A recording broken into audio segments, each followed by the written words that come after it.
New chapter matrix. और इस matrix में आप मैट्रिक्स के लिए adjoint of a matrix find कर रहे हैं। आप adjoint of a matrix find करने के लिए जो भी मैट्रिक्स आपको गिवन दैट में होगा वो स्क्वायर मैट्रिक्स होगा। और स्क्वायर मैट्रिक्स होगा उसकी मीनिंग क्या है कि number of rows and number of columns are equal. जो भी मैट्रिक्स आपके पास गिवन दैट में हमने एक मैट्रिक्स चूज किया है capital A. Capital A matrix में जो मैट्रिक्स के एलिमेंट हैं, फर्स्ट कॉलम के एलिमेंट है 4 1 -1, सेकेंड कॉलम के एलिमेंट है आपके पास -2 1 एंड 2, और थर्ड कॉलम के एलिमेंट है आपके पास -1 एंड 4। जैसे ही आपने देखा ये मैट्रिक्स है आपके पास 3 क्रॉस 3, यानी 3 रोज एंड 3 कॉलम। रो आपको पता है first row, second row, third row. यह first column, second column, third column. 3 cross 3 इस मैट्रिक्स का ऑर्डर कहलाता है। Order of a matrix. Number of element 3 into 3 that is 9। इस मैट्रिक्स के नंबर ऑफ एलिमेंट्स होंगे आपके पास 9। ऑर्डर आपको पता है, स्क्वायर मैट्रिक्स है। ये सारी चीजें आपको पता है मैट्रिक्स नोटेशन के अकॉर्डिंग। आपने sum of matrix, subtraction of matrix and multiplication of a matrix, ये 2 मैट्रिक्स का मल्टीप्लिकेशन भी आप लोग पढ़ चुके हैं। और इसके साथ ही साथ आप लोगों ने transpose of a matrix find करना ये भी पढ़ चुके हैं। ट्रांसपोज ऑफ अ मैट्रिक्स में क्या होता है, जो भी मैट्रिक्स आपके पास गिवन दैट में वो आवश्यक नहीं है कि वो स्क्वायर मैट्रिक्स हो, ये आवश्यक नहीं है ट्रांसपोज फाइंड करने के लिए। तो जो भी मैट्रिक्स है, क्योंकि मैट्रिक्स में number of rows and number of columns equal हो भी सकते हैं, नहीं भी हो सकते, मगर डिटरमिनेंट नोटेशन में number of rows and number of columns are equal. ये जो चैप्टर है आपके पास, जिसमें आपके पास total relation and functions, inverse trigonometrical functions, determinant and matrices, इस पार्ट को टोटली उसने 34 मार्क्स में डिवाइड किया। और इस पार्ट का जो मेन पार्ट है, सबसे जो लेंथी पार्ट है, जिसमें मैक्सिमम मार्क्स के क्वेश्चन आपके पास होंगे, और वो है आपके पास डिटरमिनेंट एंड मैट्रिसेस। तो हर टाइप के क्वेश्चन आपको ऑब्जर्वेशन में लेना पड़ेगा। 34 मार्क्स, दैट मीन्स अगर आप इतना ही कैलकुलेट कर लेते हैं और पूरा का पूरा आपका कंप्लीट राइट है, दैट मीन्स आपको अदर चैप्टर पढ़ने की आवश्यकता ही नहीं है। दैट मीन्स आप पास आउट होकर के फर्स्ट ईयर में 34, 33 पासिंग है, 34 टोटली आपने टोटल राइट बनाया। ये समझ लिया कि आपने पास आउट कर लिया, बाकी आपको पढ़ने की आवश्यकता ही नहीं है। हाँ, अब किसी को लगता है कि हमें टॉप करना है तो फिर वो बाकी चैप्टर पढ़े, पर जिसे पास आउट करना है वो केवल इतना भी पढ़ करके 12th पास आउट करके फर्स्ट ईयर में जा सकता है। अभी तो पास होने के बारे में सोचें, पहले ऐसा लगे कि हमें ये चैप्टर कंप्लीट हो चुके हैं, 34 मार्क्स आर कंप्लीटेड, फिर सोचे कि हम स्कोरिंग करेंगे और फिर टॉप करके हम फर्स्ट ईयर में जाएंगे। अभी तो आप लोग यही सोच रहे हैं कि हमें पास आउट करना है 12th। अब सबसे मेन पॉइंट क्या है आपके पास, adjoint of a matrix find करने के लिए जो भी मैट्रिक्स गिवन दैट में अगर वो मैट्रिक्स का नेम नहीं है क्वेश्चन में, find the adjoint of a matrix, और उसके बाद ये मैट्रिक्स आपको गिवन दैट में, या find the adjoint of a following matrix, जब उसका नेम नहीं है तो सबसे पहला ऑब्जर्वेशन ये होगा कि आप उस मैट्रिक्स को मैट्रिक्स ए के इक्वल एज्यूम कर लिए। ऐसा लगता है कोई ए एज्यूम नहीं करना है तो आप मैट्रिक्स बी एज्यूम कर लीजिए। जो भी है आप कैपिटल अल्फाबेट से मैट्रिक्स को रिप्रेजेंट कर लीजिए, कोई भी नोटेशन हो सकता है ए अप टू जेड, इसमें आप स्वतंत्र है। अगर मैट्रिक्स का नेम आपके पास नहीं है तो ये फर्स्ट वर्ग। सबसे पहले आप एज्यूम करेंगे उस मैट्रिक्स को। तो हम कोई भी अगर मैट्रिक्स का नेम नहीं है तो हम generally matrix A he assume करते हैं, और जैसे ही हम मैट्रिक्स ए एज्यूम करते हैं तो फिर हम उस मैट्रिक्स को डिटरमिनेंट नोटेशन में कन्वर्ट करते हैं, और जैसे ही हम उसको डिटरमिनेंट नोटेशन में कन्वर्ट करते हैं तो फिर एलिमेंट्स की पोजीशन देखते हैं। That means first element, first row, first column के एलिमेंट को हम एलिमेंट्स को अल्फाबेट के स्मॉल लेटर से रिप्रेजेंट करते हैं, और मैट्रिक्स को आप कैपिटल अल्फाबेट से रिप्रेजेंट करते हैं। A11 इसकी मीनिंग है फर्स्ट रो और फर्स्ट कॉलम का एलिमेंट। ये है आपके पास 4। Small A12 that means first row second column. First जो डिजिट है वो रो को रिप्रेजेंट करती है, और सेकंड जो डिजिट है वो कॉलम को रिप्रेजेंट करती है। First row second column, that means इस एलिमेंट को आप लिखेंगे -2। A13 की मीनिंग क्या है? जो एलिमेंट राइट कर रहे हैं आप वो फर्स्ट रो और थर्ड कॉलम का है। फर्स्ट डिजिट रो को रिप्रेजेंट करती है, सेकंड डिजिट कॉलम को रिप्रेजेंट करती है। तो एलिमेंट की पोजीशन है फर्स्ट रो और third column. First row and third column, जिस एलिमेंट को आप राइट करेंगे वो है आपके पास -1। टोटल आपके पास यहाँ पर इस ऑर्डर से पता चल गया कि इस डिटरमिनेंट में टोटल आपके पास 9 एलिमेंट है। अब सेकेंड वाले में लिखेंगे A21, जिसकी मीनिंग है सेकेंड रो और फर्स्ट कॉलम का एलिमेंट। सेकेंड रो और फर्स्ट कॉलम एलिमेंट को आप राइट करेंगे तो यह है आपके पास 1। A22 second row second column का एलिमेंट, ये भी है आपके पास 1। A23 second row third column, ये है आपके पास -1। जो मैंने मिस्टेक किया था अभी, ये मिस्टेक क्वेश्चन इजी होने के कारण आप लोग एग्जाम में करते। हाँ करते हैं, एलिमेंट था -1 और हमने कैलकुलेशन किया 1 के अकॉर्डिंग, जैसे मैंने अभी राइट किया। 98% स्टूडेंट ये मिस्टेक करते हैं और 2% स्टूडेंट कोई मिस्टेक नहीं करते। अब आप देखेंगे थर्ड रो और फर्स्ट कॉलम का एलिमेंट दैट मींस A31, ये है आपके पास -1। और उसके बाद A32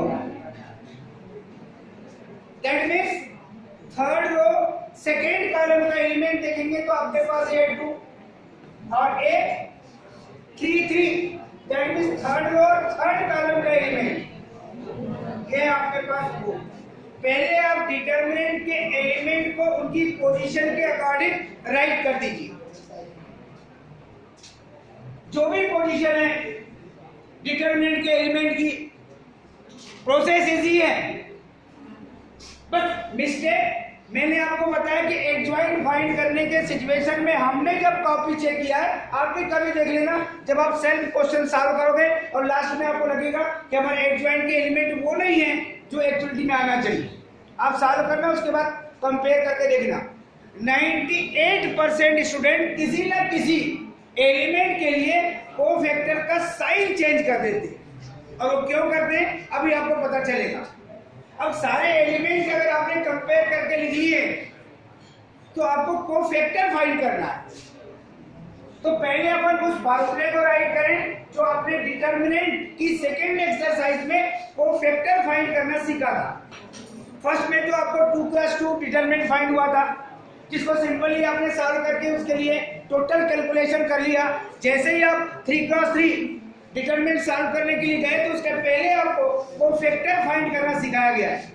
कोफैक्टर बस जो आपको फाइंड करना सिखाया गया था उसकी केवल एक मीनिंग थी कि जब आप डिटरमिनेंट को एनी रो या एनी कॉलम के हिसाब से जब सॉल्व करते, एक्सपेंशन करते, तो वहां पर आपके पास पोजीशन क्या आती है।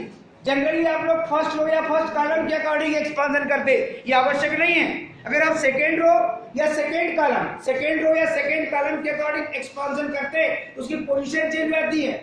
फर्स्ट रो या फर्स्ट कॉलम में पॉजिटिव नेगेटिव पॉजिटिव, मगर आप सेकेंड रो या सेकेंड कॉलम के अकॉर्डिंग एक्सपांशन करते तो नेगेटिव पॉजिटिव नेगेटिव, ऐसा क्यों चलता है? उसका रीजन है कोफैक्टर, जो आप लोगों ने देखा है। नहीं तो आप लोग क्या करते हैं, किसी भी रो के अकॉर्डिंग एक्सपांशन करने बैठ जाते हैं और पोजीशन वही रखते हैं, पॉजिटिव नेगेटिव पॉजिटिव। ऐसा नहीं होता है, वो कोफैक्टर पे डिपेंड करता है कि उसकी पोजीशन क्या है। तो आपके पास सबसे पहले वो फार्मूला राइट करना पड़ेगा आपको, कोफैक्टर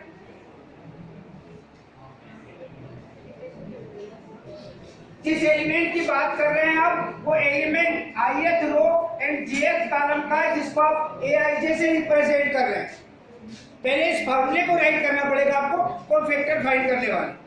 उस एलिमेंट की बात कर रहे हैं आप डिटरमिनेंट के, जो ith row and jth column का है, जिसके लिए नोटेशन कोफैक्टर का ये aij राइट करते हैं आप।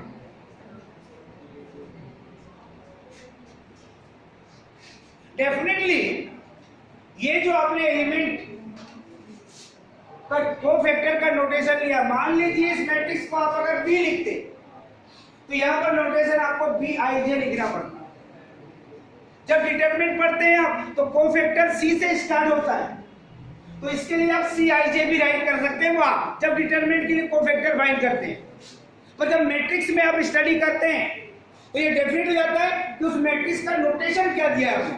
अगर ए दिया है तो Aij, अगर मैट्रिक्स बी में है तो यहां लिखना पड़ेगा आपको कैपिटल Bij, और अगर आपके पास मैट्रिक्स सी लिए हैं तो आपको लिखना पड़ेगा Cij। जबकि डिटरमिनेंट में आप Aij भी यूज कर सकते हैं और Cij भी यूज कर सकते हैं, मगर 101% राइट है। अगर डिटरमिनेंट में आप कोफैक्टर फाइंड करते हैं तो उसके लिए नोटेशन लीजिए आप Cij। सी कोफैक्टर स्टार्टिंग लेटर को हम लेकर चलते हैं, यहां पर मैट्रिक्स के अकॉर्डिंग चलते हैं कि मैट्रिक्स को आप नेमली कैपिटल ए का है कि कैपिटल बी का है कि कैपिटल सी का है, उस मैट्रिक्स पे डिपेंड करता है। अगर आपने मैट्रिक्स डी एज्यूम किया है तो इसे आप Di से लिखेंगे। एलिमेंट का नोटेशन तो वही है, उसमें कोई चेंज नहीं है, बस आपको कोफैक्टर, इसके लिए जो फार्मूला आपके पास आएगा बेटे वो होता है -1 whole to the power i plus j into Mij। Mij क्या है? माइनर। जिस एलिमेंट की आप बात कर रहे हैं उस एलिमेंट के सिचुएशन में आपके पास वो रिजल्ट आता है।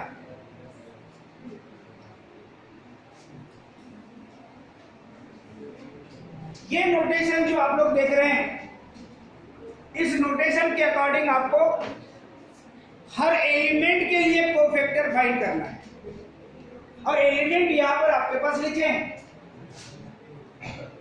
आप एक बार मैं और राइट कर देता हूं। कोफैक्टर आप एलिमेंट लिए हैं आपने A11, दैट मींस इस एलिमेंट की बात कर रहे हैं। इस एलिमेंट के लिए कोफैक्टर का नोटेशन होगा कैपिटल A11,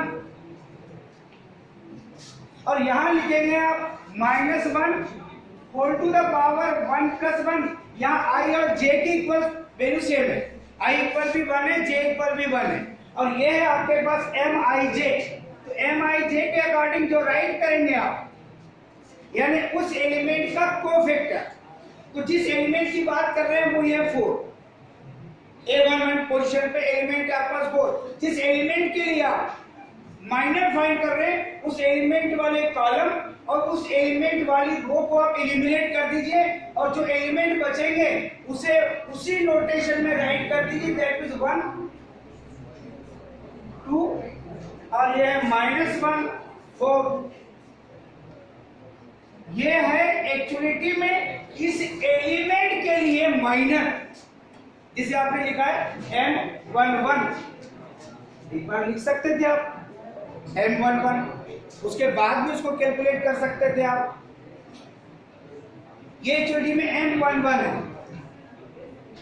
अब इसको कैलकुलेट करने के बाद आप देखेंगे तो ये हो जाएगा -1 टू द पावर 2, और इसको सॉल्व करेंगे तो 2 + 2 डिटरमिनेंट सॉल्व करना आपको आता है।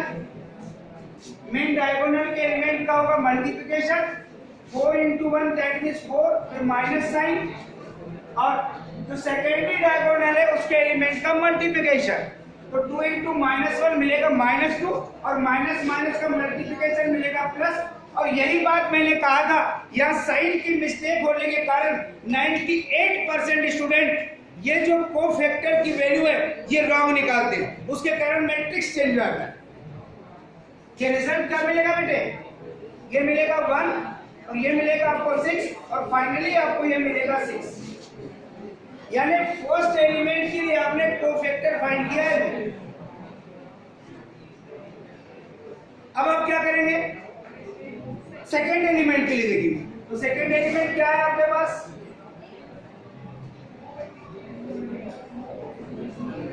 A12,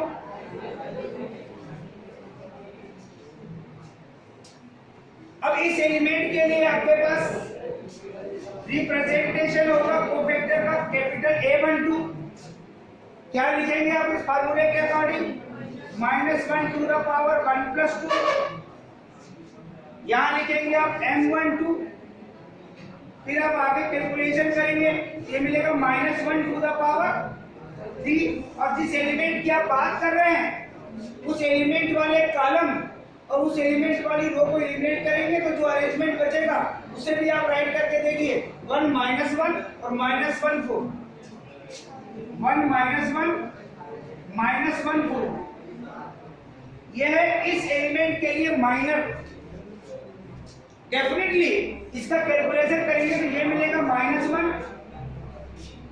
और यहाँ पर मल्टीप्लिकेशन करके साथ करेंगे तो 4 into 1 दैट मींस 4, फिर माइनस साइन, और ये माइनस माइनस का मल्टीप्लिकेशन मिलेगा प्लस, 1 into 1 होगा आपके पास ये 1, और कैलकुलेशन के बाद तो फाइंड होगा -1 into ये मिलेगा आपको 3, दैट मींस फाइनली क्या मिलेगा? ये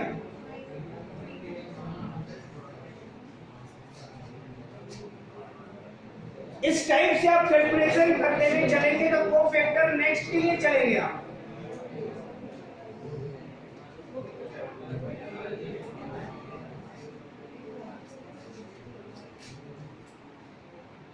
क्या मिलेगा?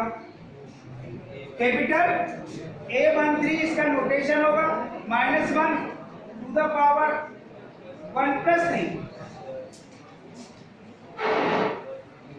M13 that means -1 to the power 4, और जिस एलिमेंट की आप बात कर रहे हैं वो एलिमेंट है आपका -1।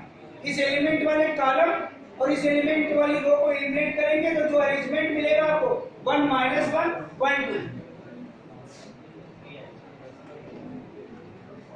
और इसको कैलकुलेट करेंगे बेटे, ये है आपके पास 1 और इसका कैलकुलेशन होगा 1 into 2 दैट मींस 2 माइनस, ये -1 एंड 1 का मल्टीप्लिकेशन आएगा -1, और ये माइनस माइनस का मल्टीप्लिकेशन आएगा +1, दैट मींस फाइनली ये मिलेगा आपको 3। अभी आपने 3 कोफैक्टर फाइंड किए हैं, अभी आपके पास नेक्स्ट कोफैक्टर के लिए हम चलेंगे। टोटल 9 कोफैक्टर फाइंड करने हैं, हमको इनकी आवश्यकता होगी, इसलिए हम यहाँ पर शॉर्टली राइट करके रख देते हैं ये चीजों, क्योंकि उसको हटाना पड़ेगा, बाकी चीज को मैं हटा नहीं सकता। फर्स्ट आपने क्या फाइंड किया? A11 जिसकी वैल्यू कितनी है? A11 की वैल्यू कितनी है? 6। A12 की वैल्यू कितनी है? -3। और A13 की वैल्यू कितनी है? A3। अब कोफैक्टर की पोजीशन को आप चेंज करते हुए चलिए, फार्मूला आपका वही रहेगा।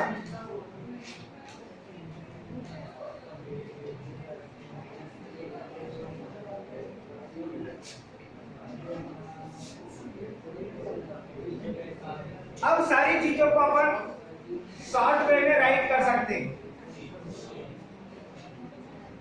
फर्स्ट रो के लिए डिटेल आपको लिखकर दिखा दिया गया है। अब सेकेंड वाली पोजीशन को लेकर आप चलेंगे तो शॉर्ट में चलते हैं यहाँ पर। अब क्या नोटेशन चलेगा आपके पास? A21, इसके मीनिंग आपको पता है।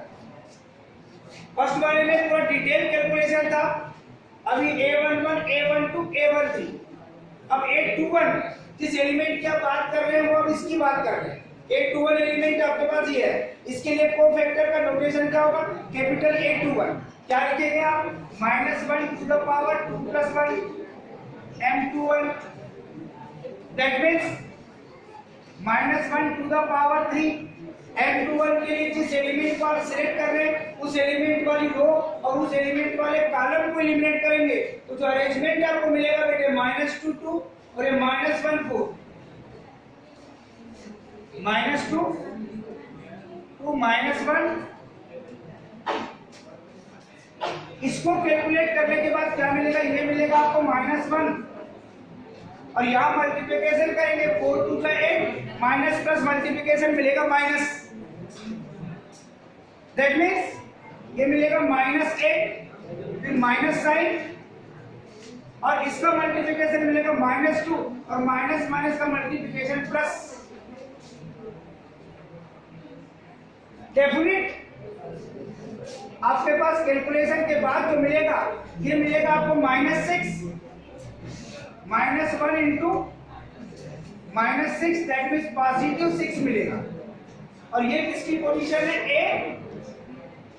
A21 की पोजीशन है जो आपने -6 फाइंड कर लिया। अब क्या फाइंड करेंगे आप? A22 -1 to the power 2 + 2 M22, यानी इस एलिमेंट के लिए आप कोफैक्टर फाइंड कर रहे हैं।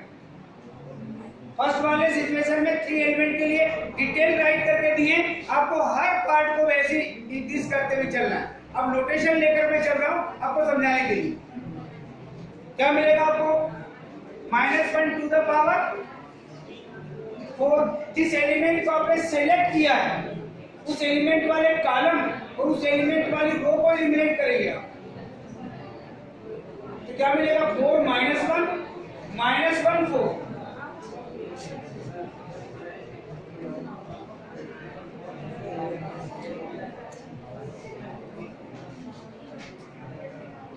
डेफिनेटली इसके कैलकुलेशन में आपको फाइंड होगा negative quantity even power that means positive और 1 पर आप कोई भी पावर लगाओगे तो उसकी वैल्यू मिलेगी 1। ये 4 4 जा 16 माइनस माइनस का मल्टीप्लिकेशन है plus 1 into 1 that means 1। Clearly ये आपको क्या फाइंड होगा? 1 into 15 that means positive 15। A22 की वैल्यू है। जिस प्रोसेस को आप फॉलो कर रहे हैं आप एग्जाम में देख रहे हैं 98% स्टूडेंट कहीं ना कहीं -+ की मिस्टेक करते। अगर ये धोखे से भी आपका -15 लिख गया दैट मींस टोटली आपका पूरा का पूरा रॉन्ग हो गया एडजॉइंट। इसलिए कैलकुलेशन बहुत ध्यान से करना है, इस बात पे आप ध्यान देंगे। A23 -1 to the power 2 + 3 M23 -1 to the power 5, जिस एलिमेंट को आपने सिलेक्ट किया है वो है आपके पास -1 इस कॉलम और इस रो को एलिमिनेट करेंगे तो 4 -1 -2 2।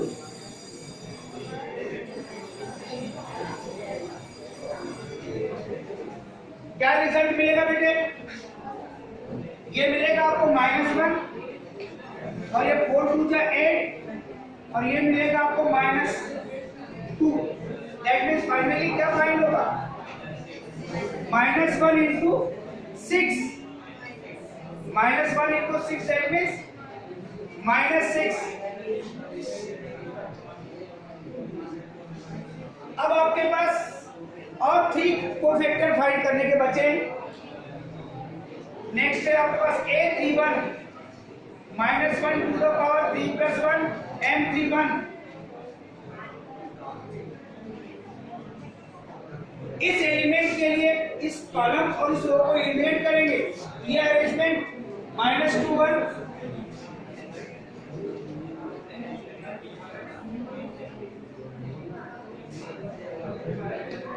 और ये -1 -1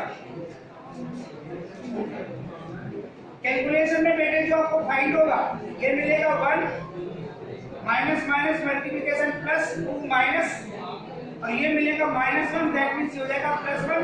फाइनली मिलेगा बेटे आपको ये 3। ये किसकी वैल्यू है? ये 3 की वैल्यू है आपके पास 3। अब नेक्स्ट है बेटे आपके पास A32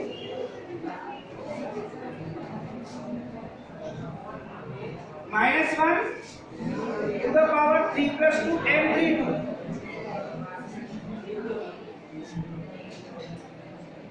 क्या फाइंड होगा? -1 to the power 5। जिस एलिमेंट को सिलेक्ट किया है उस एलिमेंट वाले कॉलम और उस एलिमेंट वाली रो को एलिमिनेट करेंगे आप। 4 1 -1 -1।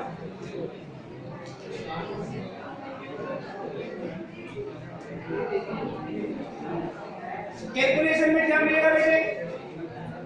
ये मिलेगा -1 और ये मिलेगा -4 + 1, दैट मीन्स ये मिलेगा पॉजिटिव 3। -3 into -1 that means 3। अब लास्ट में एक कोफैक्टर आपके पास बचा है A33 -1 to the power 3 + 3 M33 -1 to the power 6। जिस एलिमेंट को आपने सिलेक्ट किया है उस एलिमेंट वाले कॉलम और रो को एलिमिनेट करेंगे। 4 1 -2 1। इसको जब कैलकुलेट करेंगे आप, ये मिलेगा बेटा आपके पास 1 और ये मिलेगा 4 + 2। 4 + 2 दैट मींस टोटली क्या मिलेगा आपको? 6।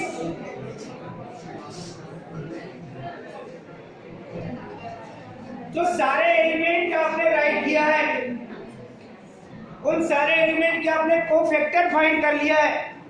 अब आपको adjoint of a matrix right करना है।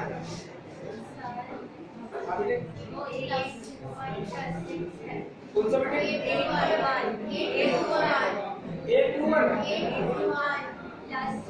ये वाला हो सकता है, होगा दिखाया क्या?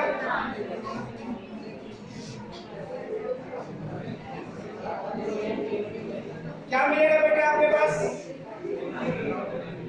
अब जो कोफैक्टर फाइंड किए आपने उससे रिलेट एक मैट्रिक्स आप कंस्ट्रक्ट करेंगे एडजॉइंट ऑफ अ मैट्रिक्स के लिए। एडजॉइंट ऑफ अ मैट्रिक्स एक आप इस टाइप से राइट करेंगे। एडजॉइंट को शॉर्ट में आप ADJ लिखेंगे। जिस मैट्रिक्स के लिए मैट्रिक्स A है तो मैट्रिक्स A, मैट्रिक्स B है तो मैट्रिक्स B, जो भी मैट्रिक्स है वो आप ब्रैकेट में राइट करेंगे। और इसके लिए जो मैट्रिक्स आप मेक कर रहे हैं, जो कोफैक्टर आपने फाइंड किया है A11 A12 A13 A21 A22 A23, ये कोफैक्टर से आप मेक कर रहे हैं। जिस एलिमेंट के लिए जो कोफैक्टर फाइंड किया था उस कोफैक्टर को उसी एलिमेंट के अकॉर्डिंग आप राइट कर रहे हैं। A31 A32 A33 कोफैक्टर से रिलेट जो मैट्रिक्स आपने मेक किया है उस मैट्रिक्स का जो ट्रांसपोज है जिसको आपने टेस्ट लिखा है, यही जो फाइनली फाइंड होगा वो एडजॉइंट ऑफ अ मैट्रिक्स कह रहा है। दैट मींस अब ये एलिमेंट आप पुट कर दीजिए। यहां से 6 -3 3